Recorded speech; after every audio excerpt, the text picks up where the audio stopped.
Good morning to you. Mark Sott with HurricaneTrack.com here with your hurricane outlook and discussion for Friday the 13th, 2017. That would be October the 13th. Looking at the tropics, things just keep rolling along. We have a new area of interest out here, Invest Area 92L, and you see the yellow hatched area, as we call it, indicating the possibility, as low as it is, only 30%, over the next 5 days that this could develop somewhere over the west central Atlantic. So you folks here in Bermuda need to keep an eye on this.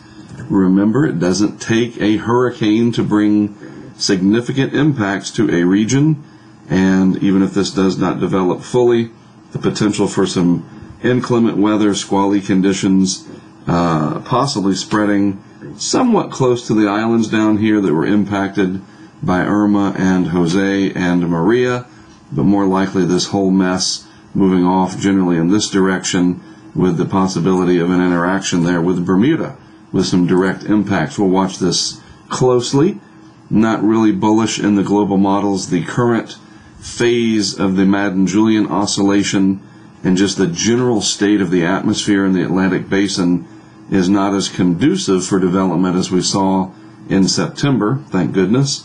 But it doesn't mean that we can't have development. It's just harder for it to get going. The conditions are just kind of against it.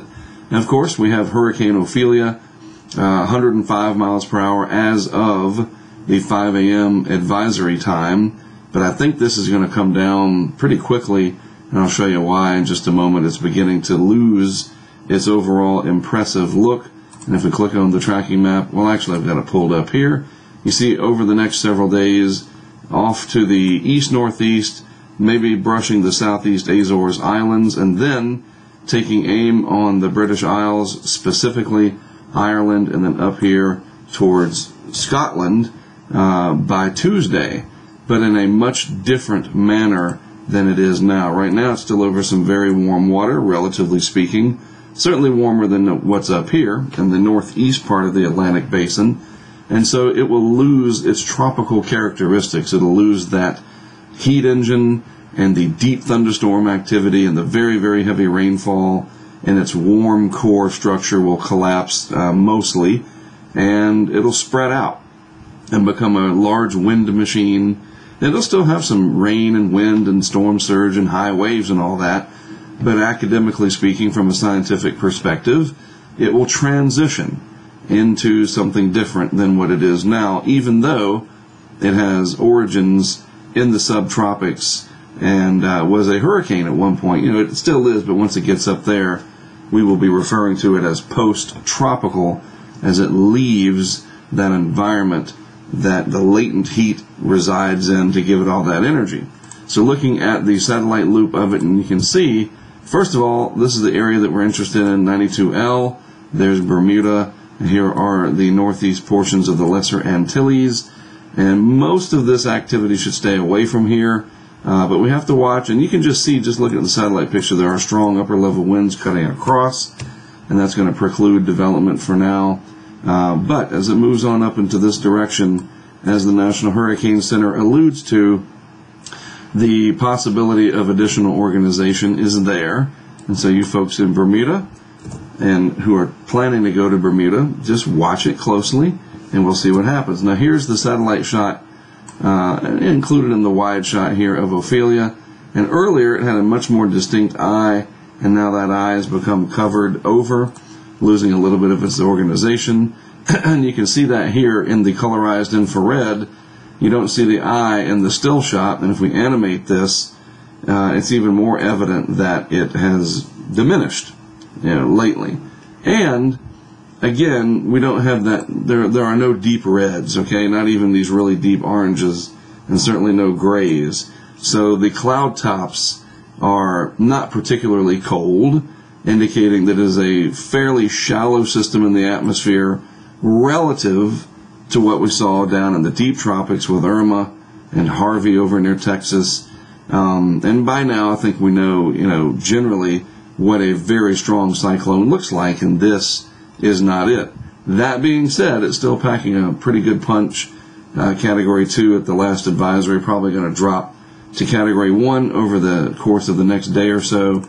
And once again, just looking at the map, as it moves farther away out of the warmer water, it'll begin that transition into a post-tropical system as it closes in on the British Isles.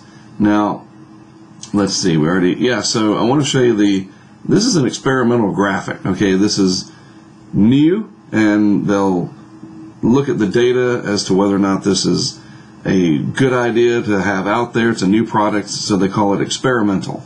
And so it's not fully operational just yet, I guess.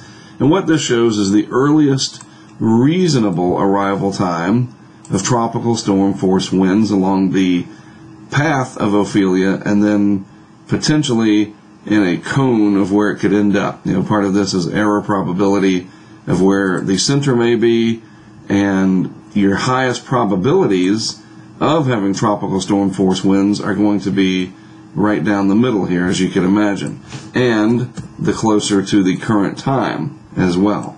So the takeaway from this, basically for folks here in Ireland, Sunday night through Monday morning would be the earliest time frame that you could expect tropical storm force winds to arrive, and then through the day Monday through Monday night, those actually could spread up past Scotland and beyond. We'll just have to wait and see what's left of Ophelia at that point in time. It's going to spread out, be a very large ocean storm, and eventually affect the North Sea, and it'll be extratropical at that point in time, embedded in the energy of the upper levels of the atmosphere, the mid and upper levels of the mid-latitude storm tracks, way up here in the North Atlantic. And so it'll be a different kind of storm. That being said, we can show you what it looks like, and just real quick to get you oriented, and I'm going to have to move the map once I show you what's what. But we don't show this very often, but there's Ireland right there, and the UK, Scotland up here in the north, of course, and there is Spain and Portugal down here, and you have France over here. Okay, so we got our bearings, hopefully. Now I got to move the map so that I can show you where Ophelia comes in. So we're going to hit start, and this shows over the next 5 days the precipitation and the sea level pressure. So we're looking basically down at the surface, and there comes Ophelia into the shot at about 40 hours or so, and it rounds the corner and heads up here closer and closer towards the British Isles, Ireland in particular, on the southwest coast. But you see really not a lot of dark greens and blues, and so it's going to lose a lot of that energy that would produce very, very heavy rainfall. It's going to be moving quickly as well. And what I'm going to do is I'm going to stop it as it gets closer to Ireland here. Let's just speed it up so we can get on with this. See it rounding the corner. It starts to lose those deep blues and dark greens. And then right here, let's zoom in on it too. That'll help see what's what. The pressure is rising overall. The isobars, those are those black lines there. Those are lines of equal pressure in the atmosphere. They're close together, but they're not ridiculously close together. And you can look at the wind barbs at the surface, and we're talking tropical storm force. Each one of these is 10 knots. And luckily there are no 50-knot flags in there. Those look like a little triangle. So a 50-knot flag would look like this, and you would have a little triangle on it like that. And then another one would be like 55 or 60 and so forth and so on. We don't have that, so that's good. At least I don't think there's any in there. I think that's 10, 20, 30. Northwest winds at 40 knots. Now don't get me wrong, this will be a good blow, as they say, and the seas will be really agitated, and any southwest facing beaches down here and these little islands, there's like thousands of little islands all up through here, not just the big ones you see on these maps. And in fact, the Star Wars that's coming out, and the end of the episode 7 was filmed on where Luke Skywalker is discovered in this area. So it's a beautiful part of the world. I've never been there, but seen pictures and saw it in that Star Wars movie, and we're going to see it again in December. So this has relevance. It really does. It's really interesting, and I guess I'm glad they wrapped up, right, so that we don't have to deal with Lucasfilms having to wrangle with a cyclone as a trivia thing, when they filmed Jurassic Park in 1992, the hurricane, I think it was Aniki, was close enough by that they got some footage of some big waves when they had their tropical storm in the movie plot, when they were supposed to be off the coast of Costa Rica, fictionally, of course, Isla Nublar, or Nublar, whatever it was called. So anyway, I am way off the path here, but this will be an impact event, and a lot of people will be talking about it. And with social media, hopefully we can get some people to share some pictures safely, and maybe even some video, and we'll see what happens. But I am not too concerned in terms of this being a major destructive event. So far, so good. I don't see that. And just real quick, to give you an idea of where I'm talking about, and we can zoom in on this, and you can see, scoot it over, once you get closer, you just see way, way, way more little tiny islands. And it's this area here along the southwest portion of Ireland that I'd be the most concerned about as it passes by, because you'd have an onshore flow at 35 to 45 knots. And so you're going to have a lot of wave action in here, some surge filling up some of these bays in here. And I bet it's just absolutely gorgeous out there. And the wind coming off the ocean, that fetch, from a pure weather geek standpoint, this looks like it would be incredible to experience in person. One of those situations, right? It's just like, wow, Ireland, and eventually up, towards Scotland and the northwest part of the United Kingdom, of course. Same kind of thing. It's really going to be amazing up through here, as long as there's not too much damage. You can marvel at it, but be careful what you, I don't want to say wish for, but when weather is that interesting, as long as it stays interesting and doesn't veer off into the destructive and, killing side, I think it's fine to say, wow, this is really fascinating. So hopefully Ophelia will be just that. And I expect some pictures from you guys. I want to see, and some video. We have the power of social media at our fingertips, so please share.